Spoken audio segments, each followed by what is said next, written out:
for a final time at an official U.S. Soccer press conference. Questions for Megan Rapinoe. Wait for the mic. We have them on both sides. We'll start with Nancy up front.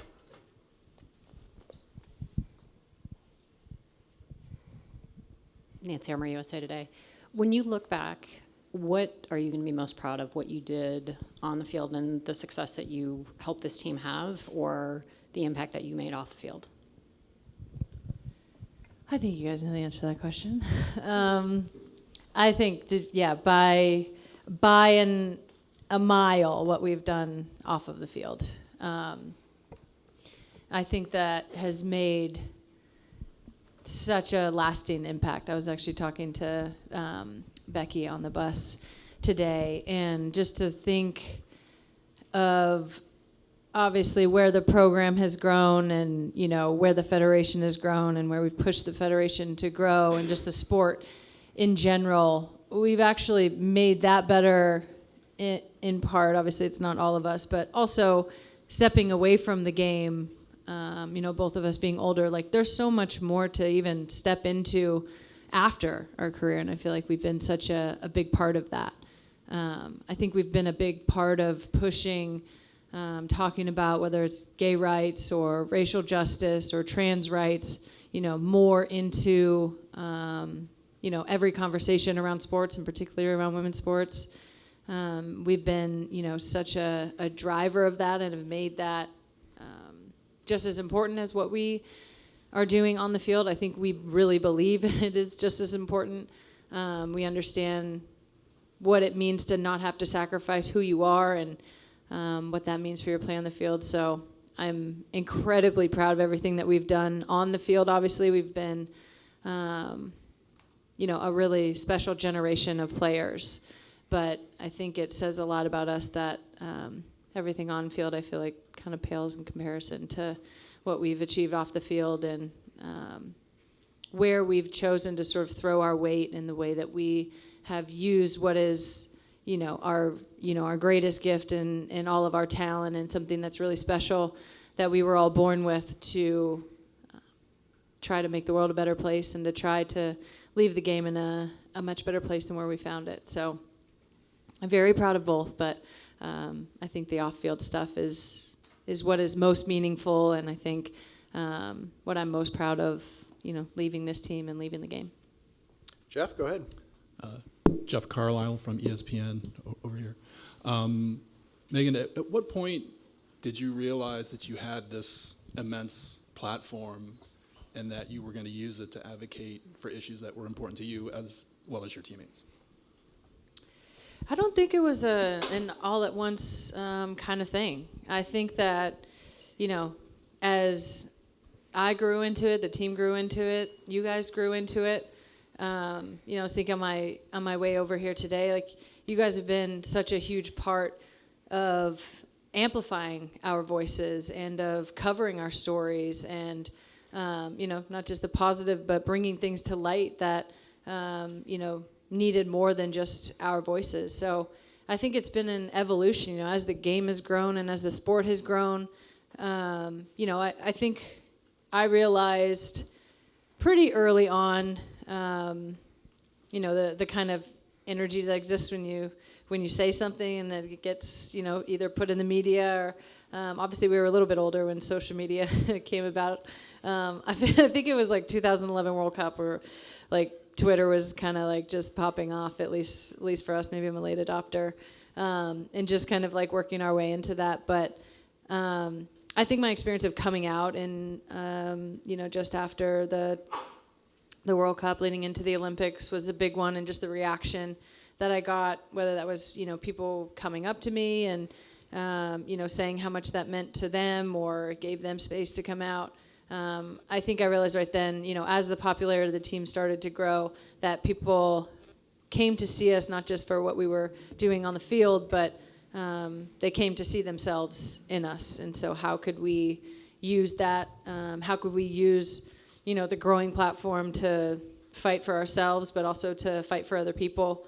And I think coming home from that first World Cup was a really eye-opening experience. When we left, I think there was like 7,000 people at Red Bull. And when we came back after not winning the World Cup, on all the morning shows, and realizing that the game had changed very dramatically for everyone in this country for women's soccer. So it's kind of a combination, kind of an evolution, but I guess if I had to pinpoint one thing, it was probably that cross. I think Sandra up front here. Sandra, CBS Sports. Hey, Megan, congrats on retirement. Not to get all like high school senior graduation moment, but what are you most excited about, looking forward to, sort of post-playing? Oh, gosh, so many things. Keep in mind, she's still got a few games left after this one as well. Yeah, I know. That's the difficult part. Yeah, I'm looking forward to my schedule being a little bit more open. I'm also a little scared about that. It's like, we're like toddlers in a lot of ways. So we need the structure, and the structure is nice, but I'm going to have to figure out how to make that work on my own. But I am looking forward to having a lot more, free time just for myself, to spend with friends and family, to be able to travel a little bit more and kind of make my own choices there. I'm looking forward to a little bit of rest. Physically, it's hard. I'm like, I have to do so much more just to get the same thing out of what I'm doing. This doesn't make any sense at all. So I'm looking forward to having a little bit of downtime and letting my body rest a little bit. And honestly, I'm really excited. I obviously know that this is an ending of one chapter, but it feels very much like a beginning. I'm really excited about what's to come. I love where the game is at and where the sport is at. And just, I think women's sports in general and the whole landscape around it is in such an exciting place. And I hope to continue to be a part of that in a really big way, just on the other side of things. Who's ever? Yeah. Megan, Liz Jimenez from La Ley 107.9 FM. First of all, thank you. Thank you for all that you have done. You are a global icon of soccer and a women's community, So thank you for that, because I think that soccer, it's being one after you and before. So thank you for that, because I really think that this morning when I talked with my daughter and I was telling her that I was coming here today, she was like, oh my God, cool, she's amazing. So I think this is about generations, and you have broken that frontier and that barrier with the young people, with the adult, and we are really thankful for that. And I want to know, when you do the final countdown, what will be your highest moment that you most remember, and the down one that you say, I regret this? My God. You're going to make me pull out my deepest regrets. Some therapy session Yeah, here at there, 303 East Wacker. Yeah. I was like, I don't pay you $5.50 an hour for this. I don't know if I have any regrets. I really don't. Not to say that I haven't made plenty of mistakes and, not always gotten everything right, but I don't really have a lot of regrets. I feel like I got the most out of my career. I feel like I, did my absolute best and maximized my talent and my sort of given gifts. I've had so much fun. I've, enjoyed and celebrated along the way. So I feel really at peace. I think that's probably why I feel so at peace is, again, I don't think I've done everything right, but I've done everything the way that I wanted to, and feel like I really got the most out of this career that I possibly could have gotten. In terms of the highest moments, that's tough. London 2012 was amazing. That was, my first major world championship. That meant everything, especially being so close the year before. To be able to finally win, and growing up being such a fan of the Olympics and having that sort of nostalgia in there, just remembering what it was like to watch the Olympics and watch people win gold medals and athletes be in that kind of arena, and to do it in, an incredible game, huge stadium, obviously in Wembley, and tons of fans, and be able to win that first championship. That was very special. Obviously, the 2 World Cup wins, incredibly special. I think 2019, just a couple a once in a career personal performance with the team performance with. Our fight off of the field, obviously equal pay being a big part of that, but I think even in the years prior to that, being so vocal about racial justice and gay rights, and just feeling like the team really stepped into a new era of itself, and really took upon itself to be so much more than what we were on the field, and really focus on that. So that was, that was just like incredibly special. I don't think anything could ever really live up to that. So I think those are some of my best moments in this jersey, at least. Listen, all you Thank you. media, make sure you put AP on your date lines after Pinot, starting on Monday. Annie Costable from the Chicago Sun-Times. Megan, that conversation you mentioned having with Becky and saying there's so much more to step into after your career, not to rush your rest, but what does it look like? What does this next chapter look like? What is the next stage of Megan Rapinoe's career? I mean, I'm so excited to continue to be a part of the growth of women's sports, not just in soccer. I think the growth of our sport has coincided with the growth of the W, and hockey just announced their league, and Coco Gauff obviously is way more entertaining and popular to watch than anybody else who's playing tennis on any day. So I feel like we're in a really special time. I feel like I'm uniquely suited and very much know how to talk about women's sports, to brand women's sport. I feel like we did it. I'm kind of like, we're living in the future, so let us just have the keys. But I hope to be, a big part of that kind of business building and marketing and branding of women's sports. And I don't really necessarily want to be tied to, one thing or one organization, but, looking to use my platform and the leverage that I have, pretty similar to how I do now. I just will have a lot more free time to do so. Let's go up front here, and then we'll go back. Hello, Meg Linehan. Meg. Hi. Talking to Julie earlier this week and saying, she felt that she had grown up in this environment. And I think it's not just growing up in the environment, but making lifelong relationships with your teammates and with other people around the team. Becky being in for this training this morning, what are those emotions like, knowing that those relationships aren't going to go anywhere, but that they came from being on this team? Oh God, Meg. Sorry. Man, f*** off. you knew where you were going. I mean, it's a lot of them are already gone.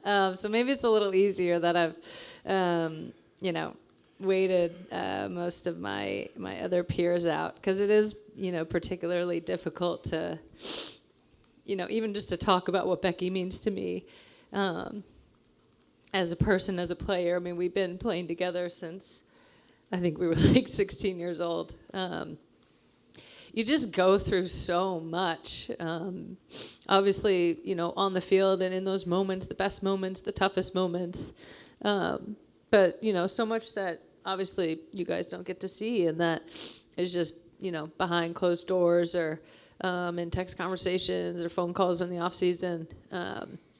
We really do grow up together. We spend more time here than we do with our family or with our partners, our loved ones. So it is really special when you find people in this environment that you really do click with. It's not necessary to be friends with everyone, and it's kind of like family in that way. And I feel like people talk about that with sports. They're like, "Oh yeah, it's a family," but I think they mean it in the way it's like, "Oh yeah, it's a family. Everybody loves each other." And it's like, no, it's a family in that you don't get to fucking choose it. You don't get to choose who's here, and you wouldn't always choose who's here. I say that about myself. I'm sure people were like, I didn't choose this. I didn't choose to be around her this much. But it is like that. You don't get to choose, who's here, who the staff is, who the coaches are, who the players are. So when you do find those people who you really click with, on the field and off, and you can really, share what it is to be in this sport together. And it's nice to be able to have someone that understands you like that and who can, just understand when you look at them sideways in a meeting, like they already know what you mean. We grew up together. We went through the toughest times together, the best of times together. And it's hard to, I think, step away knowing that those relationships will change, because part of it is that we're around each other all the time, and at least once a month you're going to see these people and be in this really unique environment. So yeah, it's hard to imagine not being Becky's teammate, and Becky not being, whoever is captain, I'm always like, whatever, Becky's my captain. Whether she wears the band or not, whether I'm wearing it or not. Even when I'm wearing it, I'm like, yeah, Becky's captain. But she's just, such an incredible leader in person, and I think just an amazing example for everyone. But it is really what makes it special when you can actually find those genuine relationships that go beyond just the similarities that you have on the field. Steph. Hi, Steph Young, The Athletic. Taking it back to the Portland Pilot days, I was talking to a teammate of yours from then, Stephanie Cox Lopez. She did mention an incident on a bus to BYU, but mostly she said, I want to emphasize that even then Megan was not into conformity. And I'm just wondering, even then, as a teen or very young adult, having a strong sense of self or identity, I don't know, like tracing the thread of that Megan to this Megan now, what do you feel has stuck with you and served you well, and what do you think has kind of changed or evolved? I think probably being the youngest is where I think some of that individuality or that kind of streak comes from. Even though I'm a twin, I'm the youngest of the twins. So I think just always kind of having that personality or having that maybe need to set myself apart, whether it's from my sister or from my other siblings. It seemed that was always just a part of me. I think I was always kind of a joker and a ham, and like to perform in a way, and like to have fun, and I love to make people laugh.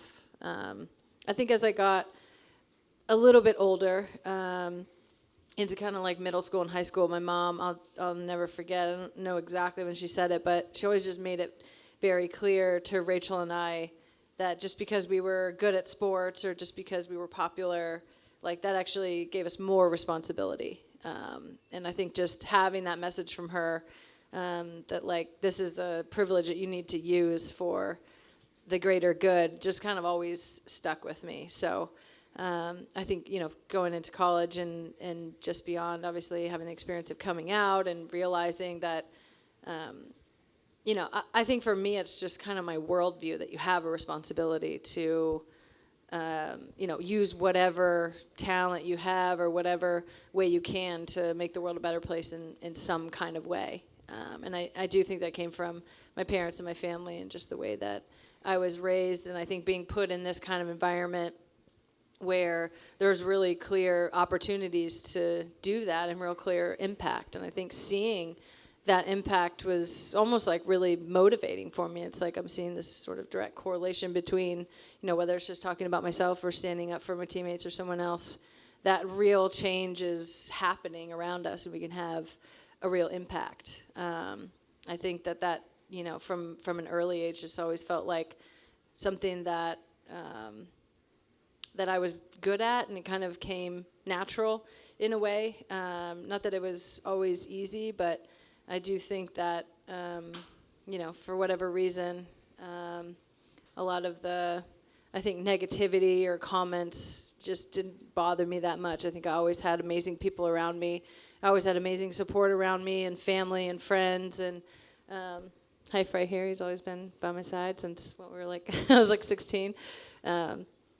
So I always felt really, supported and insulated in that in a while, for a long time. I think the way it's changed, I think I'm trying to become, more thoughtful as I get older. When to use my voice and when not to, or be a little bit more not strategic about it, but just a little bit more thoughtful. My therapist told me that I'm impulsive, but not to lose my spontaneity. So I was like, okay, I'm going to work on it. I'm trying.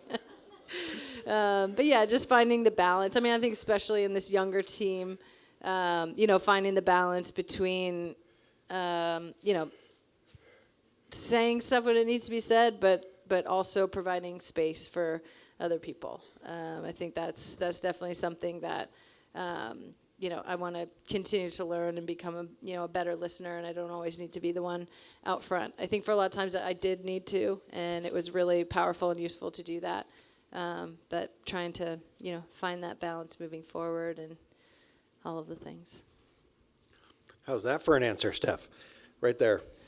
Vic, Justin Horniker, Talking Soccer. You kind of touched on it in your last answer, but as you are stepping away from the team, there's a younger generation that all they know is Megan Rapinoe and the U.S. Women's National Team. What are you kind of hoping that they've taken away, looking at your career both on the field and off the field, as they kind of come into the limelight now? I mean, before I was on the team, nobody knew about me. They only knew about, Abby and Mia and the rest of them. So I think just that, like, you got to make your own way. You have the opportunity, they have an incredible platform to express themselves. And I think, because a lot of the work that my generation of players has done, they have an even larger platform to express themselves and talk about the things they want to talk about and what's meaningful for them. And I think, on the field, I think just be yourself. I think that's what I would say the most. I mean, on and off the field, really. It's not worth hiding any part of yourself or playing it safe, or drives me nuts whenever I hear, well, the coach wants me to, and I'm like, well, is it working? If it's not, you're the one playing, and you're the one that's going to be benched if it doesn't work. So I feel like just, trying to express to them, whether, implicit or explicitly, like, it's up to you. Like, this is your career. This is your special talent. So, like, really live into that and take ownership of that. And I think just to enjoy it. I think everybody, especially on this team, plays the best when they're enjoying it. So, you only get this one opportunity to live this crazy life that we do. It's so rare. It's so unique. It's so beautiful. So, do it the way that you want to do it, and express yourself as much as possible, and just always believe in yourself. Claire Watkins, Just Women's Sports. Jumping off of that, actually, there's leaving the team in a time of high transition. A lot of things are changing. What is it about this group that you're most excited to follow, or you're most excited to see going forward as their number one supporter now? Well, that's cute. I am their number one supporter. I'm so excited for them. I mean, this team is has a crazy amount of talent and potential, and just good kids. I mean, obviously, going through the World Cup this year is not the results that we wanted, but I feel like what I saw in terms of character and work ethic and the growing culture of the team is really amazing. Like, everybody wants to be the best, and everybody wants to be their best, and give what they can to the team. It's never during this tournament that was, really tough in a lot of ways. It was tough for the younger players, having that be their first experience, having the narrative around the team in a lot of ways be, so negative. It was really hard. It's this is their dream come true. And I feel like the way that the younger players handled it, and how they handled themselves, and how they approached, preparation for the games and their professionalism was amazing. And I think the World Cup will be a great learning lesson for them moving forward. But I feel like I think that's why I have such peace also about moving on. Is like, I look at players like Soph Smith or Naomi, Trin. Like the squad is in very very good hands if those are the ones that are holding it moving forward. And obviously you still have veteran players involved, but I'm so excited to see what they do and to see where not only they take the team on the field but off the field as well. I think there's a lot of players that are really passionate about things off the field. I mean, even Naomi at such a young age, making such a point to talk about mental health this year. And obviously she was really close to Katie from Stanford. So just to me, that is like such a mature thing, and like shows so much about her character. And I feel like so many players and on the team right now will take sort of the disappointment from this tournament, but turn it into something really beautiful. Just a couple more, go ahead. Hi, Megan. Tamara Griffin, Anscape, ESPN. I'm wondering if you can reflect on the concept of joy and your relationship to joy throughout your career, particularly in moments where it felt like an active choice and an act of resistance because you were not expected to be joyful or to have a sense of humor or to look like you were having fun, and whether you think that that in itself is part of the legacy that you're leaving. I think it is part of the legacy. I think there can often like be this narrative around sports that if you aren't like, just 100% locked in all the time, then you're not committed, which we all know is like not possible.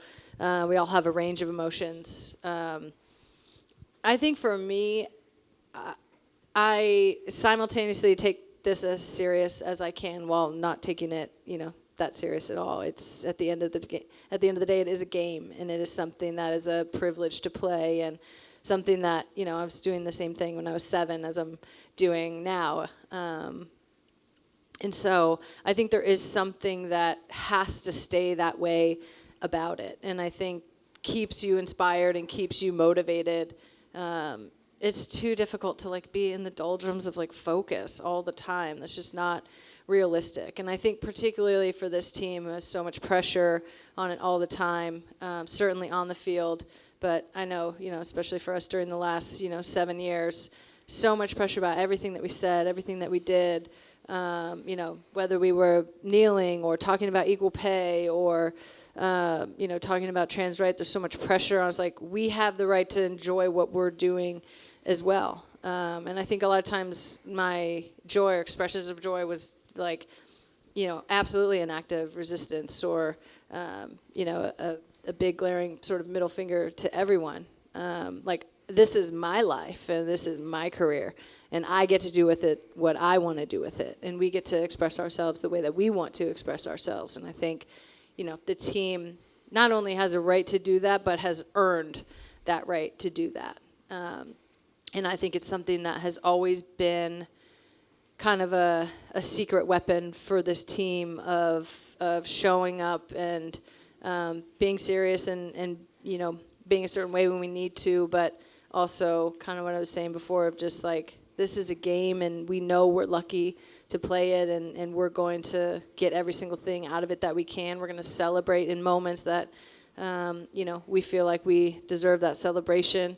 Whether we win or it's just a game or we've won the whole thing or, moved on to the next round of a tournament. Like, I think you can't go back and enjoy any of these moments. So you don't do it in the moment, it's just gone. And I think that's something that we've tried to, as older players have tried to pass on to the younger players as well. Like, you work hard, you deserve to celebrate, those moments where you're successful and those moments where you have that good stuff coming to you. So, yeah, I think I very much used it. I think it's just my natural disposition as well. I'm like, we're here. I mean, we might as well enjoy ourselves and have fun and, joke around and, be light in an environment that, is stressful and we have a lot of pressure on us. But I think I've also, used it as a form of resistance and, as a way to just continually stake out space for myself and other people around me. Well, I think there's no better way to end this than on joy, as Megan has brought a lot of joy to a lot of people around the world. So I guess I will say, for those who have worked with you, watched you, covered you, it's been an honor. Thank you.